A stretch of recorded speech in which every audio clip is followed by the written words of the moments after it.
अस्सलाम वालेकुम रहमतुल्लाह। 9th class physics unit 3 dynamics. हमारा जो आर्टिकल चल रहा था लास्ट लेक्चर में फ्रिक्शन का। फ्रिक्शन के मतलब एक डेफिनेशन मैंने लिखी थी जो किताब की थी, वो पढ़ा भी, उसके मतलब हमने पढ़ाया भी, और कुछ बातें थी मैं वो कोशिश करता रहा कि अवॉइड करूं, तो लेकिन उससे कंसेप्ट क्लियर नहीं होता। मतलब आपकी किताब में लास्ट टाइम स्टैटिक फ्रिक्शन के मतलब बताया, इसके साथ एसोसिएशन होती है काइनेटिक फ्रिक्शन की, उसका जिक्र नहीं है। मैं आउट ऑफ सिलेबस बात नहीं कर रहा, इस वक्त तो आउट ऑफ सिलेबस है, ये पुरानी किताब में था। जब स्टैटिक फ्रिक्शन पढ़ाई जाए साथ काइनेटिक फ्रिक्शन पढ़ाई जाए। मैं छोटी सी मिसाल देता हूँ क्योंकि इसमें डिटेल में नहीं मैं जाना चाह रहा। आप गाड़ी को धक्का लगाते हो ना, तो थोड़ा धक्का लगाते हो, एक छोटा बच्चा धक्का लगाता है नहीं चलती, फिर एक बंदा और मिलता है नहीं चलती, और एक बड़ा बंदा साथ मिलता है तो वो गाड़ी चल पड़ती है। अब स्टैटिक फ्रिक्शन ये है कि एक बंदे ने 10 न्यूटन की फोर्स लगाई, एक बच्चा और आ गया 10 की 20 न्यूटन हो गई, नहीं चली, एक बंदा आया उसने 4 न्यूटन की लगाई। इस तरह कोई फ़र्ज कर लें, उसकी मैक्सिमम स्टैटिक फ्रिक्शन वो 500 न्यूटन थी, तो 500 न्यूटन फोर्स मिली तो वो हल्की सी मूव की है। अब उसके बाद जब मूव की है ना, वही बंदे और नए बंदे लगाने की जरूरत नहीं है, गाड़ी जब चल पड़ी ना तो वो आसानी से चलना शुरू हो जाएगी। अब वो धक्का लगाएंगे, दौड़ भी लगाएंगे तो गाड़ी को दौड़ा भी सकेंगे। तो फ्रिक्शन तो अब भी है, लेकिन याद रखिए कि जब एक चीज़ मोशन में आ जाती है तो उसके अंदर जो फ्रिक्शन मौजूद होती है वो काइनेटिक फ्रिक्शन होती है, वो हमेशा स्टैटिक या लिमिटिंग फ्रिक्शन से कम होती है। एक बात तो जैसे कि मैंने आपको याद हो पिछले लेक्चर में म्यू एस का इंट्रोडक्शन कराया था, तो यहाँ पे म्यू के आया था, वैसे ही रिलेशन है। तो जब हम क्लास में पढ़ाते हैं तो मैं तो हर चीज़ का जिक्र करता हूँ कि उसमें टाइम ज़्यादा होता है, और बच्चों को नोट्स भी देते हैं तो उसमें भी लिखा होता है कि ये जो आपके सिलेबस में नहीं है लेकिन इसका पढ़ना ज़रूरी है। और ये नहीं है कि मैं अपनी तरफ से बीच में कोई काम दिखा रहा हूँ, ऐसी बात बिल्कुल नहीं है, ये पुरानी पिछली किताबों में ही थी। अब मेरे पास नोट्स मैंने मजबूरन पकड़े हैं, तो इसमें 3 किस्म की डेफिनेशन, और ये 3 डेफिनेशन जो है, ये किताब फिजिक्स की तकरीबन 10 साल चलती है, आपकी मैथ की भी 10 साल, इससे पिछले 10 साल पहले कोई और किताब थी, 10 साल पहले और किताब थी। ये 3 किताबों की जो डेफिनेशन है वो तीनों मौजूद है मेरे पास। अच्छा, जो ज़्यादा चली है ये पिछली किताब में, the force which resist the motion of one surface on an other surface. एक सरफेस को जब दूसरे सरफेस पे रख के अपना घसीटा जाए, इसको घसीटे चलाएँ इसको, तो इसके अंदर जो रेजिस्टेंस पैदा होती है डेट इज कॉल्ड फ्रिक्शन। इस फ्रिक्शन का नाम स्लाइडिंग फ्रिक्शन भी होता है, ये मैंने लिखा।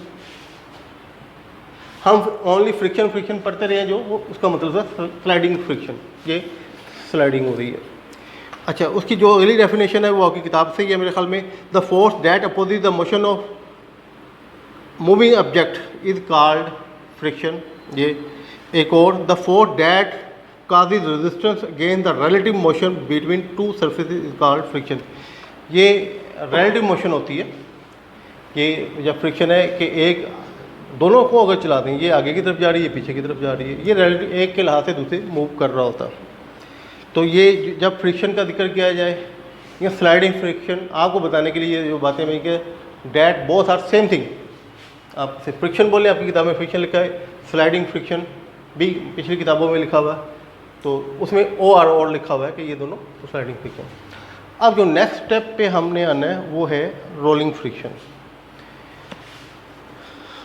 अच्छा, ये देखिएगा, ये मेरे पास एक सरफेस है, इसके ऊपर मैं दूसरी सरफेस रखता हूँ और घसीटता हूँ, इसमें फ्रिक्शन पैदा होगी, क्योंकि ये जितना इस कार्ड की का एरिया है उतने ही इसके उबार और निशेब जो हैं, पिट्स एंड बम्प्स जो हैं, वो नीचे वाली सरफेस के पिट्स एंड बम्प्स के साथ लगेंगे और मैं इसको घसीटूँगा तो मुझे फोर्स ऑफ फ्रिक्शन महसूस होगी।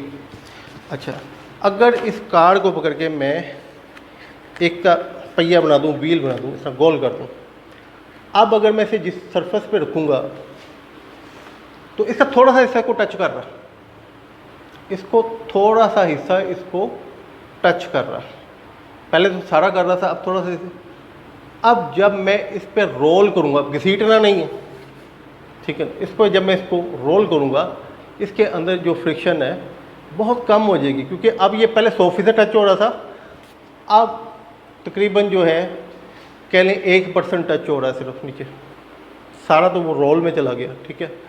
तो अब इसको थोड़ी सी फोर्स लगा के बनिस्बत पहले हम इसको रोल कर सकते हैं। अब थोड़ी सी फ्रिक्शन जो रह गई है, that is called rolling friction. देखिए स्टेटमेंट आपकी डेफिनेशन जो है आपकी किताब के मुताबिक लिखी हुई मैंने, rolling friction is the force of friction, ये भी फ्रिक्शन की किस्म है, बिटवीन ए रोलिंग बॉडी, एक रोलिंग बॉडी, इसकी एक सरफेस बना लेते हैं नीचे, ये लाइन खींच लेते हैं, ये समझिए फर्श है, बिटवीन रोलिंग बॉडी, ये रोलिंग बॉडी हो गई जो ये पहिया मैंने पकड़ा है, एंड ए सरफेस, सरफेस ये नीचे सरफेस होगी, और विच इट रोल्स, जिस पे ये रोल करता है। अच्छा, ये असल में जो पहिया है उसकी इन्वेंशन की तरफ भी बात जाती है कि जिस वक्त सबसे दुनिया में इम्पोर्टेड जो है अपना जो इन्वेंशन है वो पहिया है, व्हील है। तो जो पहिया है व्हील एंड एक्सल सिस्टम, ये कर लें गाड़ी का टायर है, इसका एक्सल होता है, एक्सल पहिया है उसको एक्सल, एक्सल को घुमाएगा, इस तरफ फोर्स लगाएगा, ठीक है, और ये जो है फोर्स इस तरफ अमल करेगी, और फ्रिक्शन जो है उसकी क्वांटिटी कम है वो इस तरफ अमल करेगी। और इसके ये दो जो इतना पोर्शन जो सरफेस और इतना सरफेस टच कर रहा है, इसके पिट से बंद एक दूसरे के अंदर इंटरलॉक हो जाएंगे, ये रप्ट नहीं करेंगे, इसको खुरचेंगे नहीं, बल्कि इसको इसका खुरदरापन इस्तेमाल करके ये पहिया जो है वो आगे की तरफ चलेगा। अच्छा, ये रोलिंग फ्रिक्शन होती है, ये स्लाइडिंग फ्रिक्शन से तकरीबन 100 टाइम्स 100 गुना कम होती है। तो स्लाइडिंग फ्रिक्शन फ़र्ज कर लें 100 न्यूटन है ना, तो रोलिंग फ्रिक्शन जब एक को आप पहिए की तरफ बना देंगे एक सरफेस को, तो वो सिर्फ 1 न्यूटन रह जाएगी। अच्छा, ये जो क्वालिटी जो ख़ासियत है, ये आसानी को इस्तेमाल करते हुए साइंसदानों ने जो है बॉल बेरिंग बनाए। अब बॉल बेरिंग क्या होता है, ये आपको नज़र आएगा, ये स्पिनर, इसके अंदर बॉल बेरिंग रखा है, ये घुमा रहा है जो इसको, इसका एक बॉल बेरिंग हमने निकाल लिया हुआ, ये मैं आपको दिखा रहा हूँ, ये स्टील का, स्टील का, इसके अंदर 2 स्टील की सरफेस है, एक बाहर की तरफ है और एक अंदर की तरफ है, ठीक है, और इसके अंदर स्टील की गोलियां लगी हुई हैं। ये मैंने दिखाने की कोशिश की है, ये एक आपके पास बाहर की सरफेस है, ये अंदर की सरफेस है, इस पर स्टील की गोलियां लगी हुई हैं। अब अगर आप इसको दरमियान से पकड़ लेते हैं, इसको घुमाते हो, तो ये बड़ी तेज़ी से बाहर वाली सतह घूमती है, और ये बॉल बेरिंग आपके हर पहिए पे, चाहे वो गाड़ी का है, चाहे वो जहाज़ का है, चाहे वो किसी टांगे रेड़े का है, चाहे वो रेडी वाला है, चाहे मोटरसाइकिल का रिक्शा, ठीक है, इन सब पे बॉल बेरिंग लगे होते हैं। और बॉल बेरिंग जो है आपके जो पंखे हैं, जब ये घूमता है इसके साथ भी लगा होता है, और ये छोटा सा बॉल बेरिंग मैं आपको दिखा भी रहा हूँ, ये बड़ी इजीली घूमता है, जैसे कि इसमें ये 4 बॉल बेरिंग लगे हुए हैं, 1 2 तीसरा मैंने निकाला, चौथा इसके अंदर है, ये देखें जो इसको घुमाने का जिम्मेदार है जी। रोलिंग फ्रिक्शन के बाद आपका अगला आर्टिकल है ब्रेकिंग एंड स्किडिंग। तो इसके साथ एक गाड़ी की मिसाल दी हुई है, उसके साथ इस बात को अपना लेके आगे चलते हैं। ब्रेकिंग का तो आपको पता ही होगा कि आप मोटरसाइकिल, गाड़ी, साइकिल जो भी चीज़ चलाते हैं तो ब्रेक लगाते हैं रोकने के लिए। और स्किडिंग, आप में कुछ बच्चे जानते होंगे स्किडिंग क्या होता है। तो बहरहाल इस आर्टिकल को स्टार्ट करते हैं। जब एक गाड़ी हरकत कर रही होती है तो उसके अंदर 2 किस्म की मोशन हो रही होती हैं।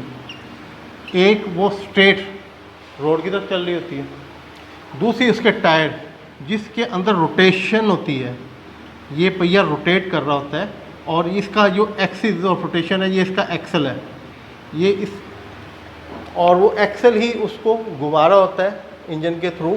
तो बहरहाल इसके अंदर 2 मोशन है आप गाड़ी के अंदर, एक ये है रोटेशनल मोशन है और दूसरा जो है ये स्ट्रेट मोशन कर रही है।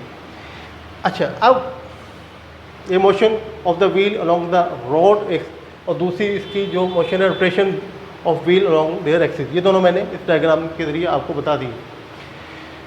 अच्छा, एक गाड़ी के चलने के लिए पहिए का रोटेट होना, टायर का रोटेट होना ज़रूरी है। और उसकी रोड ग्रिप होनी चाहिए। रोड ग्रिप को हम रेजिस्टेंस बोलेंगे, तो वो गाड़ी चलेगी। अगर रोड ग्रिप या उसकी रेजिस्टेंस नहीं है तो गाड़ी नहीं चलेगी, बल्कि वो टायर एक जगह पे घूमता रह जाएगा, ये टायर यहीं पे घूमी जाएगा और गाड़ी वहीं पे खड़ी होगी। ये इसकी शर्त यही है, ये उसी सूरत में रोड ग्रिप या रेजिस्टेंस इसके अंदर होगी। आपको पता है वो टायरों को खुरदरा बनाया जाता है, और यहाँ पे भी आपको बता दूँ, जो टायर को खुरदरापन होते हैं उसे बोलते हैं थ्रेडिंग। थ्रेड मीन धागा होता है ना, थ्रेडिंग। तो वो जो उसकी अंदर जो है वो खुरदरापन टायर का होता है, उसको हम थ्रेडिंग। और आपको पता है मुख्तलिफ नौइयत के टायर्स होते हैं कि यहाँ पे आम जो है जगह पे चलाने के लिए टायर इतने खुरदरे नहीं होते। अगर आपने उन्हें पहाड़ी इलाके में चलाना है, जैसे जीप के होते हैं, वो और खुरदरे हो जाते हैं। बहरहाल वो रोड ग्रिप के लिए होते हैं, यानी रेजिस्टेंस ज़्यादा होनी चाहिए, तो तब जो है वो गाड़ी जो है ना वो अच्छी पकड़ करके चलेगी। अच्छा जी, ये इसकी रोड ग्रिप ज़्यादा है या रेजिस्टेंस ज़्यादा है तो ये गाड़ी मूव करेगी, इनकेस नहीं है तो नहीं। और दूसरी बात, ये तो चलने के लिए हो गया, अब हमने ब्रेक लगानी है। ब्रेक लगाएंगे तो ये रोड ग्रिप तब भी हमें चाहिए। हम ब्रेक लगाएंगे तो ये जो व्हील है ये रुकना शुरू हो जाएंगे, और नतीजा क्या हो गया, ये रोड के साथ जो है इसकी वो रगड़ है, फ्रिक्शन है, वो बढ़ती चली जाएगी और कुछ फासले पे हम गाड़ी रोक लेंगे। अगर हम कोशिश करेंगे कि गाड़ी एकदम रोकी जाए, इतनी बातें आपको पता है, ये आपके लिए नई बात कोई भी नहीं, किसी बच्चे के लिए भी नहीं है। अब अगला मौजूद है स्किडिंग। स्किडिंग होता है कि अगर आप गाड़ी को बहुत हार्ड ब्रेक लगाएं एकदम, और इसके जो है लॉकअप हो जाए, इसके टायर लॉकअप हो जाए, तो और टायर की रेजिस्टेंस इतनी नहीं है कि वो, और या रोड ग्रिप इतनी नहीं है कि ये गाड़ी ठहर सके, उसके नतीजे में ये गाड़ी स्किड करेगी। ये आपने, अब नेट का ज़माना है, यूट्यूब पे स्किडिंग देख भी ली होगी। ये अरब कंट्री में बहुत ज़्यादा मकबूल है कि लोग कहते हैं ये गाड़ी जा रही है, वो ब्रेक लगाते हैं, उसके बाद गाड़ी ये यूँ टेढ़ी हो जाती है, फिर वो इसे बकायदा घुमा देते हैं, फिर ये गाड़ी यूँ चलती जाती, घुमाते जाते हैं। इंतहाई ख़तरनाक काम, उन्होंने वेट बैलेंस उसका किया होता है, बंदे ज़्यादा बैठाए होते हैं, इंतहाई ख़तरनाक। और रूटीन में अगर स्किडिंग की जाए, अगर आप यकदम ब्रेक लगाएंगे तो आप अपना जो कंट्रोल है गाड़ी पे वो लूज़ कर बैठेंगे, कंट्रोल नहीं रहेगा, और गाड़ी जो है ना अपना ये यूँ स्किडिंग, घसीटती हुई, स्किडिंग का मतलब समझ नहीं, घसीटना, ये घसीटती हुई यूँ जाएगी और बैलेंस लूज़ करेगी तो ये कलाबाजी खानी शुरू हो जाएगी। ठीक है जी। और इस तरह के हादसात आपने नेट पे देखे होंगे। तो ब्रेक लगाने का असूल ये है कि आप अपने टायर और रोड ग्रिप के मुताबिक लगाएं, कि अगर रोड जो है गीली है, स्लिपरी ज़्यादा है, तो बहुत सॉफ्ट ब्रेक लगाएंगे, आस्ता आस्ता आस्ता आस्ता गाड़ी रोकेंगे।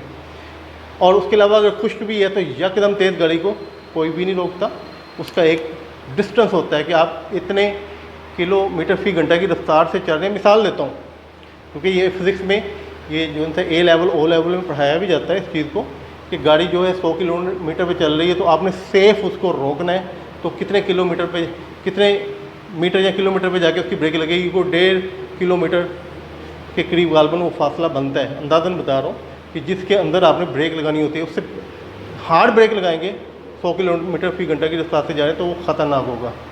तो ये था जी आपकी ब्रेकिंग, और ये था स्किडिंग। आर्टिकल आपका जो है वो है advantages and disadvantage of friction.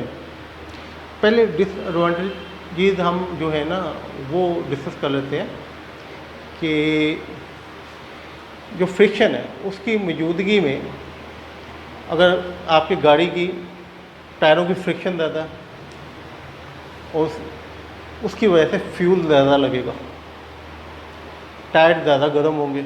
ठीक है, इंजन के अंदर अगर फ्रिक्शन ज़्यादा है तो तब भी फ्यूल ज़्यादा लगेगा। और इंजन ही की मिसाल ले लें कि इंजन में जो है वो जब आपका पिस्टन मूव कर रहा होता है, जैसे सिलेंडर बोलते हैं आप लोग, वो मूव कर रहा होता है तो उसके लिए फ्रिक्शन की ज़रूरत होती है, लेकिन उसे रिड्यूस किया जाता है, कम से कम।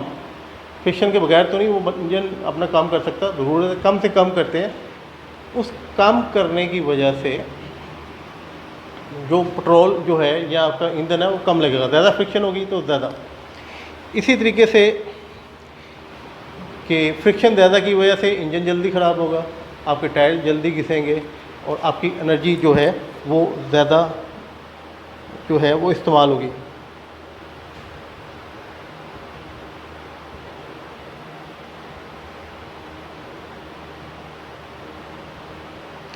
अच्छा, जो पॉइंट्स यहाँ पे लिखे हुए हैं मैंने तकरीबन बता दिए।